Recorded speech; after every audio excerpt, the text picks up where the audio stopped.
আপনার সামনে আমি আজমল স্যার আবার এসে হাজির হয়েছি নতুন কিছু এপিসোড নিয়ে। আজকে আমরা এমন একটা এপিসোড হাজির করব বা হাজির করেছি যে এপিসোডটা হয়তো আপনার দেখে মনটাই পাল্টে যেতে পারে। আমরা জানি অর্থ ছাড়া কখনোই আমাদের জীবন চলতে পারে না। অর্থ ছাড়া আমাদের কখনোই জীবন কি হতে প্রবাহিত হতে পারে না। শুকনো মরুভূমি নদীর মতো অর্থ ছাড়া জীবনটা শুকিয়ে যেতে পারে। সেই অর্থই বাড়ায় আপনার সম্মান, সেই অর্থই বাড়াবে আপনার আত্মীয়তা। আর সেই অর্থ হলো আপনার শক্তি, ক্ষমতা। তাহলে যারা সাধারণ পরিবারের ছেলেমেয়ে আছি, আমাদের পরিবারটা আমরা যারা নিম্নবিত্ত পরিবারের সন্তান আছি, আমাদেরকে অনেকেই সম্মান করছে না। যারা অর্থবান, যাদের টাকা পয়সা অনেক আছে, তারা বেশিরভাগ মানুষ যারা নিম্নবিত্তদেরকে হয়তো সেই সম্মানটুকু করে না। দেখবেন আপনার আত্মীয় পর্যন্ত বাড়বে না। আপনার পকেটে যদি ফাঁকা থাকে, আপনার পকেটে যদি সেই অর্থ না থাকে, এই অর্থ যদি না থাকে, তাহলে কখনোই আপনার আত্মীয় পর্যন্ত বাড়বে না। এই আত্মীয় বাড়ার পেছনেও থাকবে কে? আপনার সেই অর্থ। তার জন্য আমরা অর্থ শুধু অপব্যয় করব না, আমরা একটা নির্দিষ্ট লিমিটে আয় বুঝে ব্যয় করব। বুঝতে পারছেন? এই অর্থ যে কতটা ক্ষমতা, আপনার এই অর্থই আপনাকে এনে দিতে পারে সম্মান, এই অর্থই আপনাকে এনে দিতে পারে আত্মীয়তা, আপনার এই অর্থই আপনার সম্মানটাকে উঁচু লেভেলে নিয়ে যেতে পারে। তাহলে চলুন একটা ছোট্ট একটা গল্প আপনাদেরকে শোনাই। একদিন এক বৃদ্ধ মহিলা, তিনি তার পুরো ঘরে বসে আছেন। তার ছোট্ট একটা শিশু সন্তানকে নিয়ে বসে আছেন। সে সন্তান তার মাকে বলছে, মা, আমরা এই পুরো ঘরের মধ্যে কতদিন থাকবো মা? আমাদের কেউ আত্মীয় নেই। পাড়াপড়শি সবাই পুজোতে যায়, সবাই অন্যদের অন্নপ্রাশন খেতে যায়, অন্যদের বিয়েতে যায়, কিন্তু আমাদেরকে মা, কেউ তো আমাদেরকে নিমন্ত্রণ করে না। আমরা কি গরিব বলে আমাদের কোনো আত্মীয় নেই? তখন সে মা চোখের অশ্রু জল ফেলতে ফেলতে তখন বলে যে, না বাবা, তুমি যেটা ভাবছো সেটা কিন্তু নয়। আমাদের আত্মীয় থাকবে না কেন? আমাদের আত্মীয় আছে। ওই যে তুমি মাঠে প্রতিদিন এক ছোট মাছ দুটো ছাগলকে নিয়ে যাও চড়াতে, সে দেখবে আলের ধারে একটা কাশফুল আছে। কাশফুল আমরা যাকে বলি ঝোপ, ব্যানার ঝোপ। আমাদের গ্রাম্য ভাষায়, গোদা ভাষায় বলে ব্যানার ঝোপ, এবং যাকে ভালোবাসা হয় কাশ ফুলের ঝোপ, কাশ ঘাস। সেই ঘাস, বুঝতে পারছেন, অনেক বড় হয়, অনেক কাশফুল আমরা দেখেছি। সেই দুর্গা মায়ের যখন আগমন ঘটে, তখনও সেই কাশফুলগুলো ফোটে। সেই ছোট্ট রাখাল, সেই ছোট্ট বালক তার মাকে যখন মার কাছ থেকে সে মুখের কথাটা শুনে নিল, মা জানে মা একমাত্র পৃথিবীর সত্যবাদী। মা কখনো তার সন্তানকে মিথ্যা কথা বলতে পারে না। সে সন্তান তার পরের দিন সে যখন ছাগল নিয়ে মাঠে চলে যায়, সে মাঠে চলে গিয়ে সে একটা আলের ধারে একটা সে ঝোপ দেখতে পায়। সে ঝোপ যখন সে দেখতে পেল, সে মা কথা শুনে সে বলল, আমার মা তো এই ঝোপের কথাই বলেছিল যে এই ঝোপের মধ্যে আমাদের কুটুম লুকিয়ে আছে, আমাদের আত্মীয় লুকিয়ে আছে। তার মানে আমার মনে হয় এই ঝোপের মধ্যে আছে। ছোট্ট বালক, তার জ্ঞান কতটুকুই বলুন। সেই বালকটা কি করলো?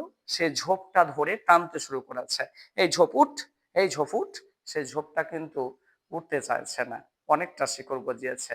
সে প্রাণ দিয়ে সে 1 ঘন্টা ধরে যখন সে ঝোপটা তুলতে শুরু করলো, সরস্বতীর কৃপায় দেখা যায়, সেই আল্লাহর কৃপায় বলুন, ভগবানের কৃপায় বলুন, সেই ঝোপটা হঠাৎ করে উঠে যায়। উঠে যাওয়ার পরই সেখানে দেখা যায় একটি ছোট্ট কি যেন চিকচিক চিকচিক করছে। সে দেখলো ভালো করে, সে তার লাঠিটা দিয়ে কুড়ে, বুঝতে পারছেন, সে জায়গাটাকে কুড়লো। করার পর দেখছে একটা ছোট্ট কলস বেরিয়ে এলো। সেই কলসটা দেখে সে বলল, আমার মা বলল যে এখানে আত্মীয় লুকিয়ে আছে, কিন্তু আজকে তো এখানে কোনো আত্মীয় দেখতে পেলাম না। এটা আবার কলসি কিসের জন্য উঠে এলো? কলসটা কিসের জন্য উঠে এলো? দেখি কলসটা তুললো। সে কি করলো? কলসটাকে নিয়ে ছুটতে শুরু করলো। সে ছুটতে এসে তার মাকে বলছে, মা, তুমি যে বললে একটা আত্মীয় পাবো, সেখানে আমি আত্মীয় পাইনি মা। দেখুন না, আমার কাছে একটা কলস আছে। সেই কলসটা আপনি দেখুন, এই কলসটার মধ্যে কি আছে আমি তো জানি না মা। দেখো না আমি কলস, তুমি বলে আত্মীয় আছে, সে আত্মীয় তো পেলাম না আমি দেখতে, শুধু একটা কি পেলাম, একটা কলস পেলাম। সেই কলসটা নিয়ে আমি কি করবো মা? তুমি আমাকে মিথ্যে কথা বললো। তারপরে দেখা যায় সেই কলসটা যখন মা দেখলো, মা চোখ দিয়ে ঝরঝর করে অশ্রু পড়তে শুরু করলো। সে আল্লাহর কাছে, ভগবানের কাছে সে কি করলো, দোয়া চাইতে লাগলো, এ আল্লাহ তুমি সে বাচ্চাটাকে এত বড় একটা ধন দিয়েছো, সে ধন কিন্তু বাচ্চা আমার চিনে না। সে কি করলো, সে তাড়াতাড়ি সে ঘরে নিয়ে গেল। তখন বাচ্চাকে বলছে, বাবা তুই দেখ, কাল থেকে আমাদের কুটুম বাড়বে বাবা, দেখো তুমি কাল থেকে আমাদের কুটুমটা আবার অনেক বেড়ে যাবে, তুমি দেখো না কত কুটুম আসছে আমাদের। তখনই সেই বালক তার মায়ের মুখের দিকে দেখে, তার মায়ের হাসি দেখে সে যেন একটি কি করলো, তার চোখের জলটা পড়ছিল, সে জলটাকে মুছে দিল। তখন বলছে, তাই নাকি মা? হ্যাঁ। তারপর দেখা যায় সে তার অর্থ দিয়ে আস্তে আস্তে বিশাল বড় বাড়ি করে নিল, আস্তে আস্তে সে জমি জায়গা করে নিল। তার যখন প্রচন্ড বলবলায়, তখন যখন বলবলায় প্রচন্ড দেখে, তার সম্মান দেখে, তার অর্থ দেখে সমস্ত পাড়াপড়শির যেন একটা ঘুম ভেঙে গেল, যে এই বৃদ্ধ মহিলাটা 3 দিন আগে খেতে পেয়েছিল না, আজকে এত বড় সম্পত্তির মালিক হলো কি করে। তাকে সবাই যেন তাকে সম্মান জানাতে আসে, তাকে সবাই যেন সব বলে যে, দেখা যায় তার যে যার যে খালা, বাচ্চাটার যে খালা তাকে সম্মান করতো না, তার মাসি যে সম্মান করতো না, তার মামারা হয়তো তাকে বসতো না, তার আত্মীয় স্বজন কাকারা বসতো না, গরিব বলে তাকে, বুঝতে পারছেন, সে ছেলেটাকে তারপরে বলছে, সবাই দেখা যায় আস্তে আস্তে তাদের এরকম পরিস্থিতি দেখার পর, তার সমাজ তার যে বদলানোর পর দেখা যায় তাদের যখন আস্তে আস্তে অর্থর বলবলা হয়ে গেল, সবাই যেন তার বাড়িতে ভিড় করতে শুরু করলো, সবাই যেন ভিড় করতে শুরু করেছে। তখনই ছেলেটা তার মাকে বলছে, মা তুমি ঠিকই বলেছিলে যে আমাদের সে কুটুম লুকিয়ে আছে কোথায়, সে কাশের ঝোপে, সে ব্যানার ঝোপে, ঠিকই বলেছো মা, আজকে দেখো আমাদের কত কুটুম, আমরা কুটুম নিতে পারছি না, তাই না মা? তখন বলছে, হ্যাঁ বাবা, তোমাকে তো আগেই বলেছি যে সেই কুটুম লুকিয়ে আছে কাশের ঝোপে। তার মানে আমরা আজ কি শিখতে পারলাম, অর্থ হলো এমন একটা শক্তি, যে অর্থটা আমাদেরকে আয় বুঝে ব্যয় করতে হবে। যদি আপনি কর্মঠ হন, তার মানে আপনাকে সেই ছেলেটার মতো বুদ্ধি খাটিয়ে, মায়ের দোয়া নিয়ে আপনাকে শক্ত হতে হবে, আপনাকে কর্মঠ হতে হবে, আপনাকে কর্ম করতে হবে, বুঝতে পারছেন? তাহলে আপনার বাড়িতে আত্মীয় আসবে। কারণ আমাদেরকে গরিব হয়ে মরাটাই পাপ, বুঝতে পারছেন? গরিব হয়ে জন্মানোটা পাপ নয়। অনেকে বলেন, মা বাবাকে বলেন যে, মা আজকে দেখবেন অনেক গরিব পরিবার যারা তার সন্তানদেরকে খুব কষ্ট করে পড়াচ্ছে। অনেকে স্কুলে, আমি একজন শিক্ষক, আমি জানি অনেকে বড় বড় স্কুলে তার সন্তানকে দিতে পারে না, তারা কোনো সরকারি স্কুলে পড়াচ্ছে। আমি সেই সন্তানদেরকে বলছি যে, তোমরা শোনো, যে তোমাদের মা বাপের একটা ভাবনা চিন্তা করতে হবে। তোমার মা বাবা তোমাকে দিয়েছে পড়তে, সেটা সরকারি স্কুল বা পাবলিক স্কুল হোক। দেখো, স্কুল তো একটাই, আর বোর্ডের সার্টিফিকেট এক জায়গা থেকেই আসবে। তার মানে তুমি সেই ছেলেটার মতো কর্মপরায়ণ হও। তুমি যদি ভাবনা চিন্তা করো তোমার মায়ের চোখের অশ্রুটাকে মুছিয়ে দিতে পারবে, তাহলে তুমি অবশ্যই কাল থেকে শুরু করো পড়াশোনা করতে। বুঝতে পারছো? তার মানে তোমার পরিস্থিতি বুঝতে পারছো? যদি অর্থ না থাকে, তুমি যদি বড় না হয়ে সমাজটাকে না পাল্টাতে পারো, তুমি বড় হয়ে তোমাকে চিন্তা ভাবনা করতে হবে যে আমি কিছু করব, আমি কিছু করে দেখাবো। বুঝতে পারছো? তবেই তুমি কি হচ্ছে, তোমার সম্মান বাড়বে, তাছাড়া কখনো তোমার সম্মান বাড়বে না। বুঝতে পারছো? প্রত্যেকে শোনো।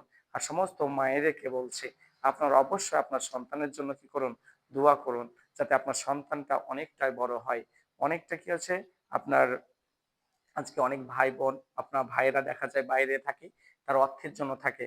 অবশ্যই আমার অন্তর থেকে দোয়া যে আপনারা ভালোভাবে কাজ করুন, আপনাদের কাজ কিন্তু নিজেকে সেফটি ভাবে কাজ করুন। কারণ আপনি কাজ করতে গেছেন, সেই কাজটা কিন্তু আপনার নয়, আপনার বাড়িতে পরিবারে একটা সন্তান আছে, সে সন্তানটাকে মানুষ করতে হবে। বুঝতে পারছেন? তো কোন সন্তানটাকে মানুষ করতে হবে, তা আপনি যে কাজটা করবেন আপনার নিজের জীবনটাকে আগে বাঁচাবেন। কারণ আগে জীবনটা যদি না বাঁচে, কখনোই আপনি কাজে সফলতা আসতে পারবেন না। আগে স্বাস্থ্য দেখুন, জীবনটা দেখুন, তারপর আপনি কাজে লিপ্ত হন। বুঝতে পারছো? অনেকে দেখা যায় যে অন্যের কাজে হয়তো তার নাম নেওয়ার জন্য বেশ কিছু কর্মঠভাবে কাজ করে, সে নিজের জানটা পরোয়া না করে সে কাজ করে।